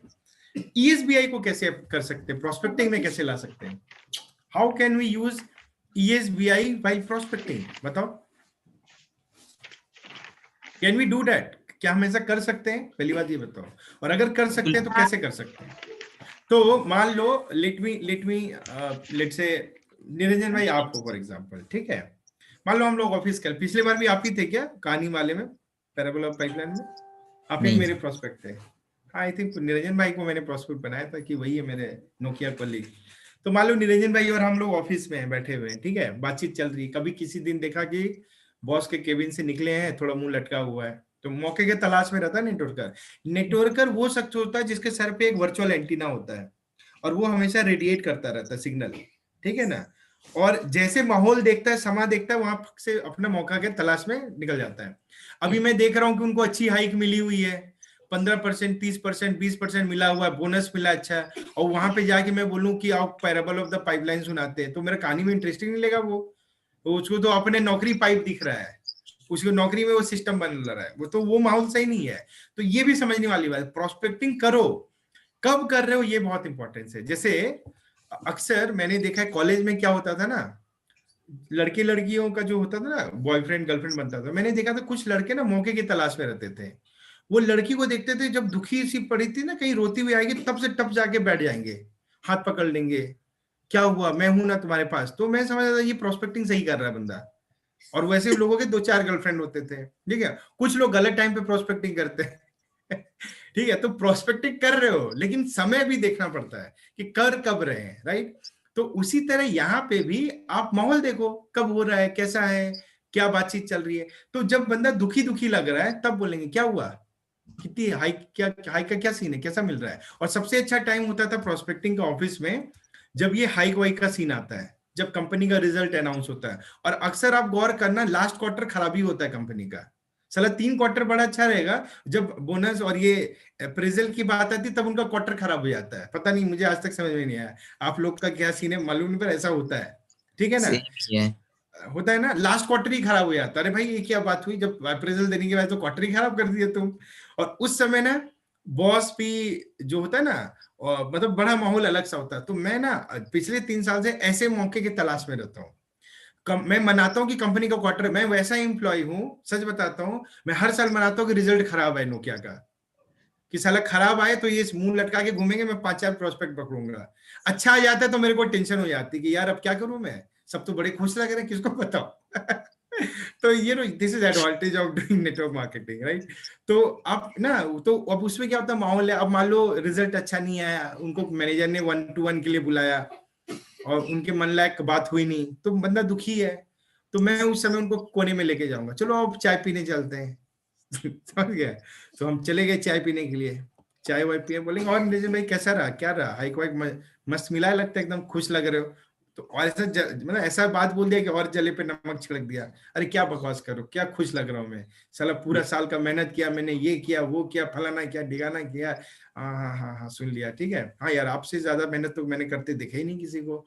तो सच बताता हूँ कंपनी का मुझे तो कई बार डाउट होता था आपको देखे कि मालिक आप ही हो। इतना मेहनत कौन करता है यार, ठीक है। तो फिर मैं बोला अच्छा एक काम करते, छोड़ो यार इस सब बातें में क्या रखा हुआ है। आपको ना एक चीज बताऊं मैं, थोड़ा मन रिलैक्स करने के लिए अच्छी अच्छी बातें बताऊं। तो बोलेगा हाँ बताओ। बोलेगा ठीक है, पेपर पेन, पेपर पेन नहीं मिला ना, always carry a pen. Tissue paper हमेशा रहता है, वो किचन उचन जहाँ पे चाय वाय मिलते हैं ना, टिश्यू पेपर उठाया उधर से, उसको खोला और मैंने कहा अब मैं आपको ना कुछ बताने जा रहा हूँ अगले 10 मिनट में, गौर करना, ध्यान से सुनना। हो सकता है आपके लाइफ का सोल्यूशन मैं अभी अभी दे दूं अगले 10 मिनट में। चाहिए कि नीचे पहले ये बता दो। तो बोलता चाहिए। मैंने कहा ये जो रोज हर साल का टेंशन है ना, हाइक मिल रहा है, कब तक इसमें पड़े रहोगे यार। हमको देखो, हमको कोई देख के लग रहा है हमको कोई फर्क पड़ रहा है, मार में जाए ना दे हाइक, हम तो चाहते ना दे, साला फालतू में दे के काम करवाएगा, हम तो चाहते ना दे हमको हाइक। तो ऐसा बनना चाहते हो? तो बोलता हाँ बनना चाहते हैं, बताओ क्या करना चाहते हैं, कैसे करते हो। तो हमने बना दिया वहां पे चार्ट। मैं बोलूंगा मैं आपको बताने जा रहा हूँ, मैंने ना एक बुक पढ़ी थी, फिर मैं ऐसे बोलता हूँ एक बुक है बहुत जबरदस्त है, क्या है नहीं उसको छोड़ो, बट उसका कंसेप्ट समझना, ठीक है। तो इस बुक में जो ऑथर है ना, उनका नाम है रॉबर्ट टी क्यूसाकी, वर्ल्ड के वेस्ट रिनॉल्ड ऑथर है, थोड़ा उनको आइडेंटिफाई कर दिया। सेकंड लार्जेस्ट सेलिंग बुक है इनकी बाइबल के बाद, सबसे दुनिया में ज्यादा बिकने वाली बुक है बाइबल, याद रखना। और बाइबल के बाद अगर कोई दूसरा बुक है तो वो कौन सा पता है? वो है रिच डैड पुअर डैड, ठीक है। तो रिच डैड पुअर डैड बहुत फेमस बुक है। तो मैं बोलता हूँ मैंने एक बार पढ़ी थी, देखी थी, इसका ई बुक देखा था भाई। और देखो बताने का तरीका देखो, मैं ना ऐसे नहीं जाता हूँ कि बना दे, मैं बोलता हूँ जिस दिन मैंने वो पढ़ा ना वो दोस्त, ऐसी था, मेरी हालत भी ऐसी थी, मैं भी परेशान सा घूम रहा था, नौकरी वोकरी। तो अब पता नहीं उसी दिन मेरे हाथ में ये बुक कैसे लग गई, मैंने पढ़ा। और जिस दिन मैंने ये बुक पढ़ा ना, मेरे को पूरी रात नींद नहीं आई, कसम से पूरा रात करवट बदलता रहा, छटपट करता रहा, नींद ही नहीं आई। बोला ऐसा क्या था उस बुक में? मैंने कहा वही तो बताने जा रहा हूँ कि क्या था, राइट ना। बस वही रात नींद उड़ी, उसके बाद हर रात चैन से सोता हूँ। अच्छा क्यों? मैंने कहा उसको अप्लाई कर रहा हूँ लाइफ में। तो क्या था उसमें, तो मैंने ड्रॉ कर दिया क्वाड्रेंट। मैंने कहा क्वाड्रेंट पढ़े थे ना स्कूल में, अभी बनाते हैं। तो देखो उनका ये कहना है कि दुनिया में 4 तरह के लोग होते हैं। एक होता है ई, इसको बोलते हैं इम्प्लॉय, हमारे जैसे लोग जो दूसरे के लिए काम करते हैं, तो वो हो गया ई। वैसे आपको ये ESBI बिजनेस स्कूल बुक में दिया हुआ है, राइट ना। तो आई अज्यूम कि आपने पढ़ा होगा, नहीं पढ़ा है तो पढ़ोगे ही, SOP में है तो आप पढ़ोगे लोगे, मैं आपको बता रहा हूँ। तो वो बताते हैं कि 4 क्वाड्रेंट है, एक ई है, एक एस है, एक है बी और एक है आई। मैं ज्यादा डिटेल में नहीं जाऊंगा क्योंकि फिर मुझे और भी टूल कवर करने। तो बेसिकली हम ये बताते हैं कि ये 4 क्वाड्रेंट है। ई मतलब एम्प्लॉय, दूसरों के लिए काम करता है। एस मतलब सेल्फ एम्प्लॉयड, जो अपने लिए काम करता है। बी होता है बिग बिजनेस, राइट, जो खुद का सिस्टम बनाता है और सिस्टम उसके लिए काम करता है। और आई होते हैं इन्वेस्टर्स। इन्वेस्टर वो शख्स होता है जो पैसे से बनाता है। तो जो राइट साइड वाले लोग हैं, अगर इसको आप डिवाइड कर दो तो ये हो गया लेफ्ट और ये हो गया राइट। राइट साइड जो होता है, ये लोग सिस्टम पे काम करते हैं, लेफ्ट वाले पर्सन सेंट्रिक होते हैं, राइट। तो मैं पूछता हूँ, फिर ये ना क्वेश्चन करते हैं, अच्छा ये बता, ये ई है, ये एस है, ये बी है और ये आई है। तो 4 ही तरह के लोग हैं जो लीगल और इथिकल तरीके से पैसे बनाते हैं। तू कहाँ है? बोलेगा ई में हूं। पक्का ई में है? हाँ ठीक है। और एस में कौन होते हैं? तो शॉपकीपर्स, जो भी होते हैं, लॉयर्स, जो अपना प्रैक्टिस करते हैं, वो सब एस हो गए, इंडिपेंडेंट वाले जितने भी है, ठीक है। बी हो गया बिग बिजनेस, यानी जो बहुत बड़ा। बिग बिजनेस का एक डेफिनेशन होता है कि 500 से ज्यादा लोग आपके लिए काम करें। तो राइट साइड वाले लोग क्या करते हैं, वो टाइम, उनके लिए टाइम लिवरेज होता है, मतलब समय दूसरों का समय से बड़ा कर लेते हैं, राइट ना, स्केलेबिलिटी होती है। तो ऐसे तो 4 चीजें होती है। अब उससे क्वेश्चन करता हूं कि ये बताओ क्या लगता है कितने प्रतिशत लोग इधर आते हैं लेफ्ट में और कितने प्रतिशत लोग राइट में आते हैं? तो ये क्वेश्चन पूछा, बताया नहीं। तो थोड़ा सा वो सोचता है बंदा, फिर बताएगा, कुछ नंबर देगा। कहीं एम्प्लॉय और सेल्फ एम्प्लॉयड का परसेंटेज तो बहुत ज्यादा होगा ना। बिग बिजनेस कितने हैं? कम है। इन्वेस्टर्स भी, और इन्वेस्टर वो नहीं जो शेयर मार्केट में पैसा लगाते हैं, नहीं, ये इन्वेस्टर वो जो हजारों करोड़ में पैसा लगाते हैं, है ना, बड़े बड़े एंजल फंड ये सब होता है ना, ये उस तरह वाले हो गए, ठीक है। तो बंदा बताता है, कुछ नंबर देता है। तो आपको डेटा याद रखना है, 97% लोग लेफ्ट में आते हैं, यानी जो एम्प्लॉय होते हैं या होते हैं, और 3% लोग राइट में आते हैं, 3%, ठीक है। अब मैं अगला सवाल करता हूँ। अब ये बताइए, ये सब लोग पैसे ही कमा रहे हैं ना, सबका मकसद तो पैसा कमाना है। तो ये लोग जो पैसा कमा रहे हैं, कितना परसेंटेज पैसा लेफ्ट वालों के पास है और कितना परसेंटेज पैसा राइट वालों के पास है? तो फिर वो आंसर देगा। तो ये मैं बताऊंगा नहीं, देखो डिफरेंस देखो, मैं I am asking a question. जब आस्क करते हैं ना, वो सोचता है, फिर वो कुछ बताता है, तो गलत बताता है, सही बताता है, जो भी। तो मैं बताता हूँ, देखो 97% लोग मिलके सिर्फ 5% पैसा क्रिएट करते हैं, और 3% लोगों के पास पूरा 95% पैसा होता है। यानी पैसा किधर है बताओ, तो बोलेगा राइट में। तुम किधर हो बताओ, बोलेगा लेफ्ट में। तो बताओ पैसा है राइट में और हम बैठे हुए लेफ्ट में, ये तो अपने आप में गड़बड़ है। तो ऐसे बात करता हूं, बोलेगा यस। तो कैसे क्या करें? मैंने कहा आप बताओ, गिवन अ चॉइस, अगर तुमको चॉइस दिया जाए, तुम कहां पे अपने आप को देखना चाहोगे? तो बोलेगा मैं तो इधर जाऊंगा, राइट में आना चाहूंगा। बोलेगा कि नहीं बोलेगा बताओ? राइट। तो अगर बोलेगा कि हाँ मैं यहां देखना चाहूंगा, तो मेरा अगला सवाल कि अगर तुम राइट में देखना चाहोगे, ठीक है, अगर तुम राइट में देखना चाहोगे तो क्यों नहीं हो राइट में? What is stopping you to move to right? That is my next question. कि अगर तुम कॉल में मतलब वो कॉल बोलता, अगर तुम राइट में आना चाहते हो तो क्यों नहीं हो? What is stopping you? तो क्या लगता है, क्या जवाब देंगे लोग? आप बताओ, आप क्यों नहीं हो राइट में, लेफ्ट में क्यों अटके पड़े हैं हम सब? What is the reason, what is the main thing? ऐसा कुछ अपॉर्चुनिटी नहीं है, हमारे पास पैसे नहीं है जो इन्वेस्टर कहीं इन्वेस्ट कर सके, जिससे हमको रेगुलर इनकम हो। ये पैसे आप नहीं हमारे पास उतना। प्रोस्पेक्ट की बात बता रहे हैं या खुद की बात बता रहे हैं? खुद की बात बता रहा हूँ। अच्छा, तो आप खुद का ये बोल रहे हैं विकास जी कि बिकॉज आपके पास पैसे नहीं इसीलिए आप लेफ्ट में हैं, राइट? यस। अच्छा, वेरी गुड। तो आप मुझे ये बताइए, धीरू भाई अंबानी के पास बहुत पैसे थे क्या जब उसने रिलायंस शुरू किया था? या थॉमस एडिसन या जो इससे, जी जी, वो भी एम्प्लॉय थे, तो ऑब्वियसली पैसे नहीं होंगे उनके पास भी। लेकिन कैसे हुआ? मतलब ऐसे दुनिया में हजारे, महेंद्र सिंह धोनी के पास बहुत पैसे थे क्या? नहीं नहीं, बिल्कुल नहीं। सचिन तेंदुलकर के पास, विराट कोहली के पास बहुत पैसे थे? नहीं नहीं। और जितने इंडस्ट्रियलिस्ट हैं, सुनील मित्तल को ले लो आप, किसी को भी ले लो आप, जितने नारायण मूर्ति, कि नारायण मूर्ति को ले लो, उसके पास मार्क जुकरबर्ग बहुत करोड़पति था क्या? नहीं। तो कैसे बन गए? अभी तो सब लोग राइट साइड में ही है। तो ये आपका जवाब नहीं हो सकता है। पर हाँ, जैसे आपने जवाब दिया, प्रोस्पेक्ट ऐसे ही जवाब देता है, पैसा नहीं है, लेकिन आप लोगों को नहीं देना है, समझो। ये आपको समझने की जरूरत है। इसका मतलब आपने बिजनेस समझा नहीं अभी तक, आपको बिजनेस स्कूल पढ़िए, राइट ना? क्योंकि बंदे लेफ्ट में इसलिए बैठे हुए हैं, हम सब लेफ्ट में आज तक इसीलिए थे। हमने कभी कोई प्रयास सिर्फ इसलिए नहीं किया क्योंकि हम यही सब सोचते हुए आ रहे थे। हमें यही बताया गया कि हमारे पास पैसे नहीं है। अच्छा, पैसा होने से लोग राइट में आ जाते हैं क्या? मैं आपको बताता हूँ, कौन बनेगा करोड़पति में जितने लोगों ने आज तक करोड़ों रुपए जीते, कितने लोग उस करोड़ का उन्होंने 1000 और 100 करोड़ बना दिया? बताओ, किसी का नाम सुना है आपने? आपको पता है, एज पर स्टैटिस्टिक्स 95% पीपल जो उनका स्टेचर होता है आफ्टर विनिंग दैट लॉटरी और प्राइज मनी, 95% लोग अपने उस लेवल से काफी नीचे आ चुके होते हैं आफ्टर सम टाइम। सिर्फ 5% लोग, हाँ क्या बता नहीं, पुराने लेवल से भी नीचे आ जाते हैं। पुराने लेवल से भी नीचे, यानी मैं अगर नौकरी कर रहा हूँ नोकिया में, तो आज मेरी हालत खाने के वांदे हो गए, ऐसी हालत हो जाती है 95% लोगों की। Even global athletes also who like right ना? एक्चुअली केबीसी में एक बंदे को छोड़ के बाकी उन सबका वही हालत है। एक बंदे ने जिसने एक्चुअली सोच के कुछ तो किया, इन्वेस्ट किया सही जगह। क्यों पता है? क्योंकि जब पैसा आता है ना, माइंडसेट नहीं आता है। क्योंकि पैसे के साथ माइंडसेट का आना बहुत जरूरी है, वरना पैसा यूं खो देता है।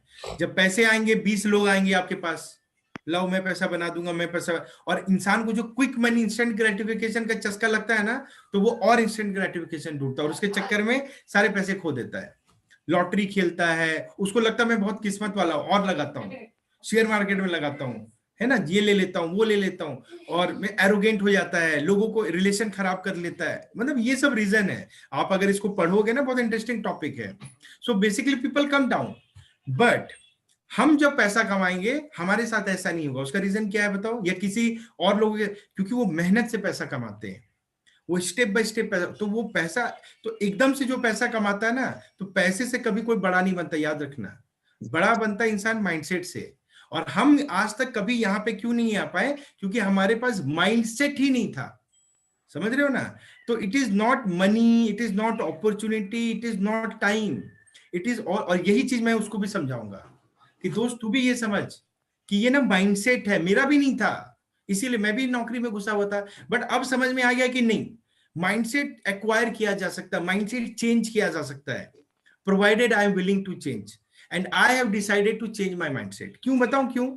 क्योंकि 3% लोग इसलिए 3%er होते हैं, इसलिए इनके पास पैसा होता है, क्योंकि वहां पे आप 2 वर्ड याद रखना, स्मिथ और road, SMITH, Smith, ROAD, road, ये याद रखो, इसके अराउंड आपको बात करना है।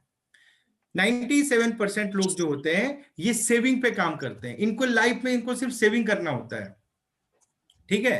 तो S स्टैंड्स फॉर सेविंग। तो 97% लोग सेविंग पे काम करते हैं, और जो 3% लोग होते हैं ये स्पेंडिंग पे फोकस करते हैं कि अर्न करो और स्पेंड करो। सेविंग क्यों करता है इंसान? क्योंकि सैलरी लिमिटेड होती है, इतने ही पैसे आएंगे, राइट ना, तो इतनी ही करेंगे हम। और सेविंग माइंडसेट आता कहां से? सिक्योरिटी से आता है, कि वो सिक्योर होना चाहता है इसलिए सेविंग करता है। आप सोचो बंदा सेव क्यों करता है? पैसा क्यों करते हैं सेव? सिक्योरिटी के लिए ना, कि पैसा बचा के रखो, इमरजेंसी में काम आएगा, यही होता है ना, तो वो है सिक्योरिटी। बट सिक्योरिटी के बारे में सोचना अपने आप में सबसे बड़ा इनसिक्योरिटी है। महेंद्र सिंह धोनी ऐसा सोचता होगा, सचिन तेंदुलकर ऐसा सोचता होगा, नारायण मूर्ति सोचता होगा मैं इंश्योरेंस खरीद लूं, मुकेश अंबानी सोचता होगा मैं टर्म इंश्योरेंस ले लूं? नहीं। क्यों नहीं सोचता? हम क्यों सोच रहे हैं? क्योंकि जो इंश्योरेंस है वो सिक्योरिटी के लिए ले रहे हो आप। क्यों? क्योंकि आप इनसिक्योर हो। अगर आपके पास बैंक में 1000 करोड़ होंगे, आप कभी इंश्योरेंस की बात करोगे? समझ रहे हो ना? तो ये ना बहुत रिवोल्यूशनरी चीज है। अगर आपने इसको ठीक से समझा, और जैसे मैं आपको बता रहा हूं वैसे आपने प्रोस्पेक्ट से बात कर लिया, तो कैसे नहीं समझेगा लोग? बताओ। हम उसको बिजनेस में, हम उसको एक आइडिया बता रहे कि क्यों करना चाहिए। वेरी सिंपल, इसलिए करना चाहिए क्योंकि हम सिक्योरिटी के पीछे भाग रहे जिसकी कोई जरूरत नहीं है, राइट ना? तो ये सबसे बड़ा इनसिक्योरिटी, सिक्योरिटी के पीछे भागना। सरकारी नौकरी मिल गई तो सिक्योर, कहेगा सिक्योर, आप अपने आप को लिमिट कर लेते हो उसमें, है कि नहीं? तो ये पहला कैरेक्टरिस्टिक होता है 97% लोगों का, वो सिक्योरिटी में बिलीव करते हैं, वो सेविंग्स में बिलीव करते हैं, बचाते हैं पैसा, सेव करते हैं, है कि नहीं? yes. और 3% लोग उल्टा करते हैं, वो अर्निंग में बिलीव करते हैं कि खूब पैसे कमाओ, साला कोई सिक्योरिटी की जरूरत नहीं है। अब हमारा बिजनेस पे देख लो, अगर ढंग से किया जाए तो हफ्ते का 10 लाख कमा सकते हैं। आपके अकाउंट में हफ्ते का 10 लाख आएगा, आप क्या करोगे बताओ उस पैसे का? आप सोचोगे 5 स्टार होटल में खाने से पहले, आप सोचोगे अपने बच्चे को कुछ गिफ्ट करने से पहले, आप सोचोगे अपने पेरेंट को कहीं भेजने, वेकेशन करने, सोचोगे? सच में सोचो, राइट ना? नहीं सोचोगे। तो क्यों सोच रहे हो इतना? क्योंकि है नहीं। तो अर्निंग होगा ना तो स्पेंडिंग अपने आप होगा। जब पैसा आएगा तो आप बड़ी कार ही देखोगे ना, यही डिफरेंस होता है। तो माइंडसेट आ जाता है, राइट ना? तो ये माइंडसेट ना, पैसा खर्च करने का माइंडसेट, जरूरी नहीं कि पैसा आएगा तब करोगे, क्योंकि अगर माइंडसेट नहीं बनेगा ना, तो मैं बता रहा हूं दुनिया में ऐसे हजारों लोग हैं जिनके अकाउंट में हजारों करोड़ पड़े हैं, बट उनको देख के आप बोलोगे कि सारा भिखारी है। ऐसा देखा होगा ना आपने भी? बहुत सारे लोग जिनके पास पैसे बहुत है लेकिन रहते हैं एकदम भिखारी के जैसे। और बहुत सारे ऐसे लोग भी देखे होंगे जो भले पैसे उतना हो ना हो लेकिन रहते हैं बड़े अच्छे से, क्योंकि उनका एक माइंडसेट होता है कि हमको अच्छे से रहना है, अच्छे से करना है। ठीक है, बिल्कुल राइट। तो समझ में आ रहा है? S stands for security, saving, और उधर वो, ठीक है। और जो 3% है वो फ्रीडम के लिए काम करता है। मतलब उनका फोकस क्या होता है पता है? मुझे लाइफ में फ्री होने का है, I want to become a free bird. Free का मतलब टाइम का फ्रीडम, मनी का फ्रीडम, जितना पैसा चाहूं उतना खर्चा करूं, और जितना टाइम, मतलब टाइम भी हो मेरे पास।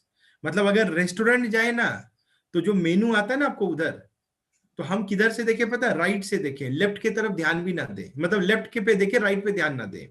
हम क्या करते हैं जब हमारे पास मेनू कार्ड आता है, मतलब आप लोग करते हो कि नहीं करते हो, हम पहले राइट पे मारते नजर, पैसा देखते कर करके 200-300 ऑर्डर, ये 100 पे आ गया, 100 वाले पे फिर ट्रेस करते हैं, लेफ्ट में जाते हैं, हाँ दाल मखनी ये वाला भैया, ये वाला ऑर्डर कर दो। मतलब पैसा देख के ऑर्डर करते हैं। शॉपिंग मॉल घुसते हैं तो कपड़ा पे नहीं नजर जाता अच्छा खराब है, अच्छा जाता पहले खट से टैग देखते हैं। अगर वो दूर से लिखा ये कपड़ा बहुत अच्छा है, अरे शानदार कपड़ा है, यही लूंगा, ऐसा मन में ख्याल आता है। जाते हैं टैग निकालते हैं 5,000, फिर बोलते हैं यार ये उतना भी अच्छा नहीं लग रहा, वो वाला ज्यादा अच्छा लग रहा है। तो पैसे से हमारा अच्छा खराब हो जाता है, होता है कि नहीं होता है बताओ, ईमानदारी से बोलो, दिल पे हाथ रख के। मेरे साथ तो होता था भाई, है ना। तो अच्छा क्या लग रहा है वो उसका क्या है, वो तो रिलेटिव है ही नहीं, राइट। हर वो चीज अच्छी लग रही है जो सस्ती है। कार का सर्वे कर रहे हैं 6 महीने तक करे जा रहे हैं, LXi लेंगे कि BXi लेंगे कि ZXi लेंगे। अरे साला क्यों लोग कर रहे हो इतना 2-4 लाख में 6 महीने LXi BXi कर रहे हैं। पैसे होंगे तो जो अच्छी लगेगी वो उठा के ले आएंगे। बड़े लोग क्या करते हैं, अभी देखो एड देखते हैं बैठ के, कौन देखता है एड, सोचो जरा। एड वो देखता है जो सबसे बड़ा ठलुआ है, जिसके पास समय ही समय, वही तो एड देखेगा। फरारी का एड देखा है आपने आज तक टीवी में? लंबोर्गिनी का एड देखा है आपने टीवी में?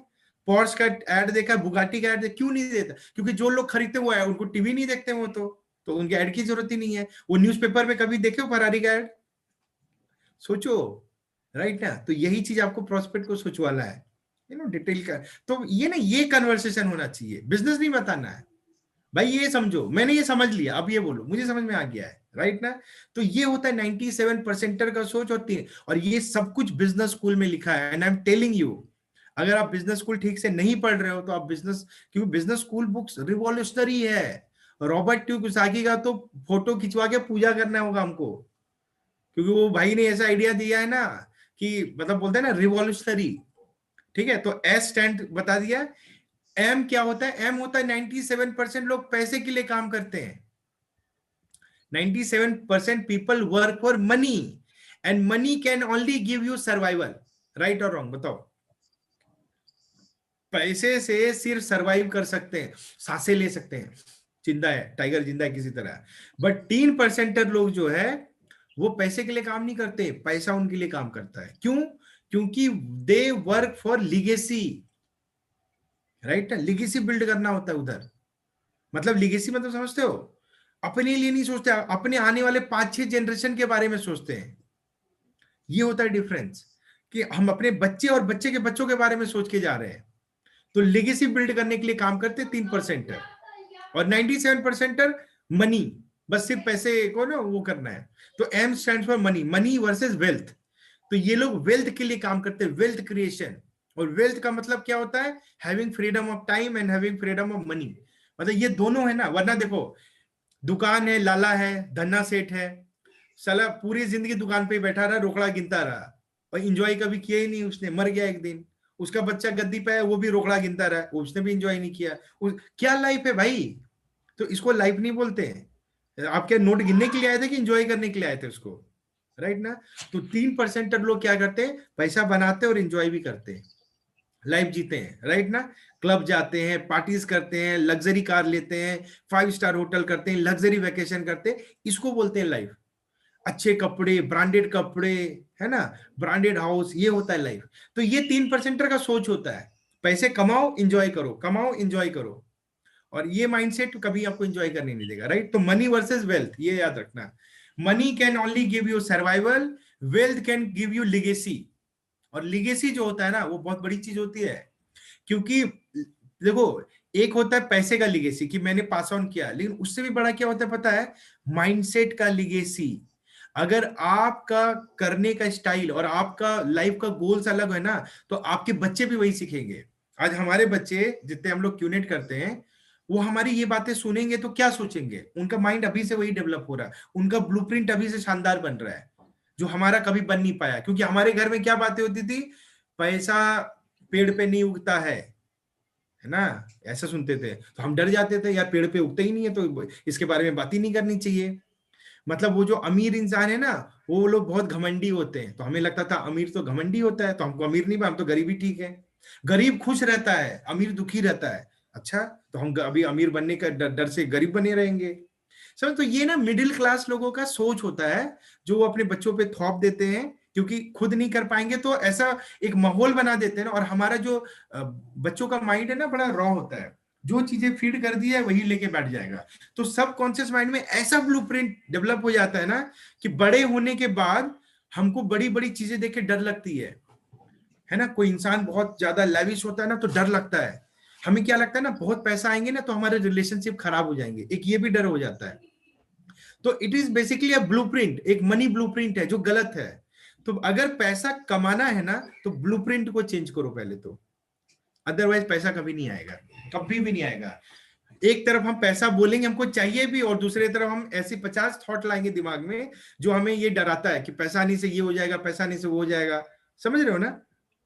तो ये होता है, ये एसबीआई ना बहुत डीप है। ये जस्ट वो 4 क्वाड्रेंट नहीं कि आपने बोल दिया ई पे, एम्प्लॉय, एस पे, इससे क्या होगा? इससे एसबीआई ऐसा खतरनाक चीज है।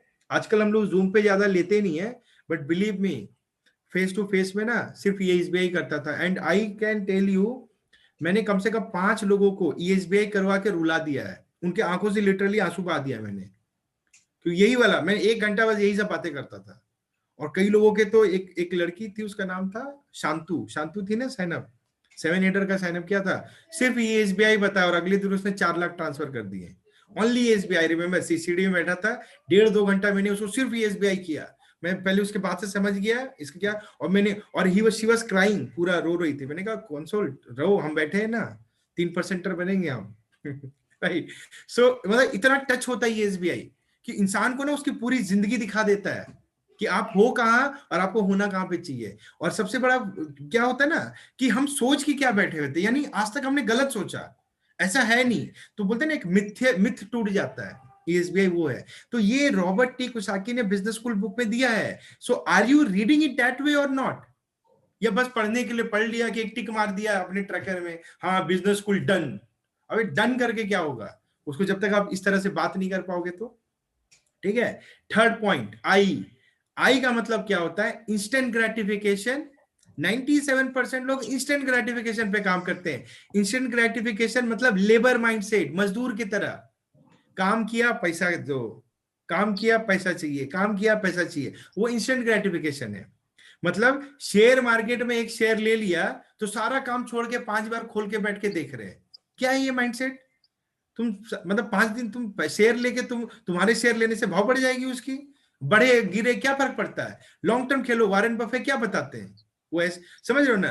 म्यूचुअल फंड ले लिया तो रोज म्यूचुअल फंड के बारे में पता कर रहे हैं, रोज उसका स्क्रिप्ट खोल के देख रहे हैं, ठीक है, बातें कर रहे हैं ऑफिस में, यही सब समझ में आ रहा है? सरकार ने टैक्स में क्या किया इस बार, ये चर्चा का विषय होता है ऑफिस में। टैक्स स्लैब में कोई चेंज आया क्या?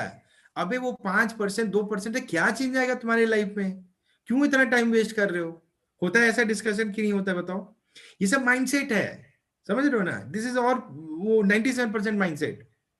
अगर मान लो जमीन ले ली कहीं पे तो रोज पता करते हैं भाई उधर भाव बढ़ा क्या, कुछ मेट्रो आया क्या उधर, मतलब मैंने जमीन ले लिया तो सरकार मेट्रो बना देगी वहां पे, ऐसे थोड़ी नहीं होता है। जमीन ले लिया तो ले लिया, अब भूल जाओ उसको 10 साल तक। तो ये माइंडसेट है, इंस्टेंट ग्रेटिफिकेशन, तुरंत चाहिए। अच्छा मैं जो बोल रहा हूँ समझ में आ रहा है?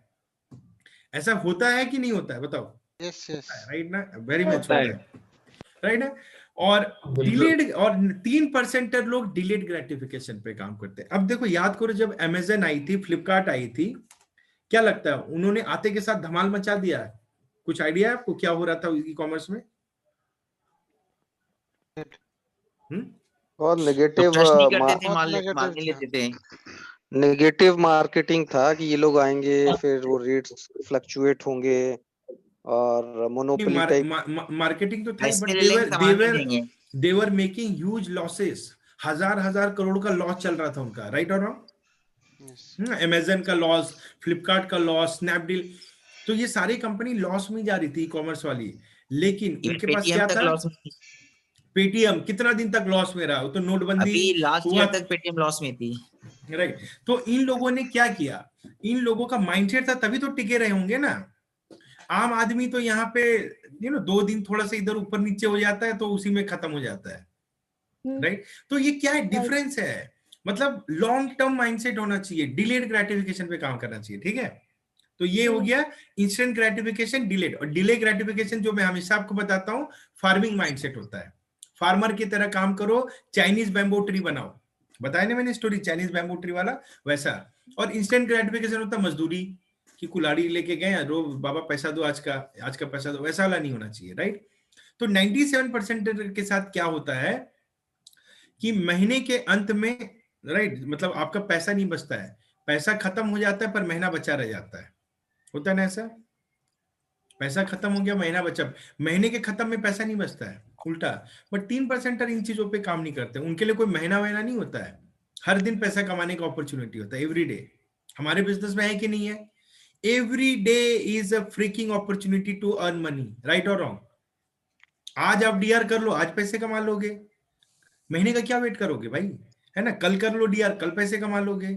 आपका डीआर ने कल 3 यूनिट ठोक दिया कैश पे, आप पैसे कमा लोगे। तो डिफरेंस समझ में आ रहा है सैलरी और इसमें?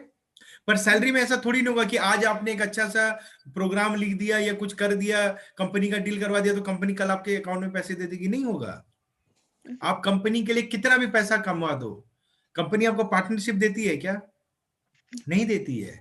कंपनी का कितना भी प्रॉफिट, लेकिन अगर लॉस में जाएगी ना कंपनी, तो सबसे पहले आपको टाटा बाय बाय कर देगी। तो ये है डिफरेंस, राइट? तो ये आप समझाते हो, ठीक है? तो ES right, sorry SMI, T होता है time trading versus time leveraging. हम बात करते हैं कि 97% लोग टाइम को ट्रेड करते हैं, राइट? सिर्फ समय को बेच रहे हैं, राइट? और इंसान के पास समय और पैसे में ज्यादा इंपॉर्टेंट क्या होता है? समय होता है, राइट? पैसा कितना है पता है, समय कितना है पता नहीं है। और मैंने आपको पहले भी समझाया टाइम एंड मनी का, राइट? क्योंकि टाइम जो है आपका हर दिन घट रहा है, तो जो चीज घट रही है उसकी वैल्यू ज्यादा होती है। पैसा तो कल आप बहुत भी कमा सकते हो, पर इन लोगों की अंडरस्टैंडिंग उल्टी होती है, वो समय का अहमियत नहीं देते हैं, वो पैसे को अहमियत ज्यादा देते हैं, विच इज एब्सोल्युटली रॉन्ग। तो ये थोड़ा समझाना पड़ता है, राइट? टाइम और leveraging is a very powerful concept. Leveraging का मतलब कि हम सब अगर मिलके अभी घंटे दें, 1-1 घंटा, तो 42 घंटे का काम कर सकते हैं। जैसे लिवरेजिंग क्या है? लिवरेजिंग ये है कि अभी 42 लोग हैं, अगर अगले 2 घंटे में एक आदमी एक बंदे को प्लान दिखाए, राइट? तो कितने प्लान हो सकते हैं? By end of 1 o'clock 42 presentation. और टाइम ट्रेडिंग क्या है पता है? सिर्फ एक प्लान होगा, मैं करूंगा 2 घंटे का। समझ में आ रहा है?